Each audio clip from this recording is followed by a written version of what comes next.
घर से बुलाकर एक युवक की हत्या कर दी गई। गिरफ्तार 2। शहर के बाहरी इलाके में शुक्रवार की रात एक युवक को उसके घर से बुलाकर मार डाला गया। मृतक युवक की पहचान मानिक दास उम्र 47 है। उनका घर खुआई नगर परिषद के वार्ड नंबर 14 में है। इस घटना में पुलिस ने शनिवार तड़के 2 युवकों को गिरफ्तार किया है। गिरफ्तार युवकों के नाम माधव दास उर्फ मधु उम्र 34 और राजू उरिया उम्र 43 हैं।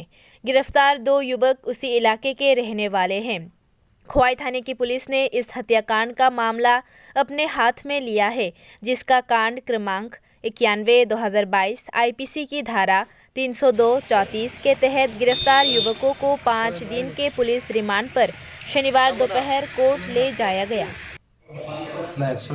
গতকালকে রাত্রেবেলা আমরা প্রায় 2টা বা 2:30টার দিকে একটা হসপিটাল থেকে একটা রিকুইজিশন পাই যে একটা ব্রড ডেড হসপিটালে পাইছি। এই রিকুইজিশন মূলে আমরা এই তদন্ত করতে গিয়ে দেখা গেছে যে একটা মারধরের একটা অভিযোগ আছে।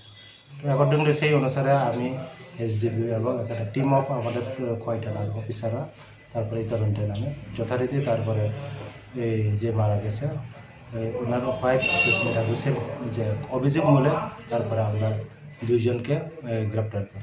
আপাতত এই অভিযোগ মূলে ডিটেইন করি। কি নাম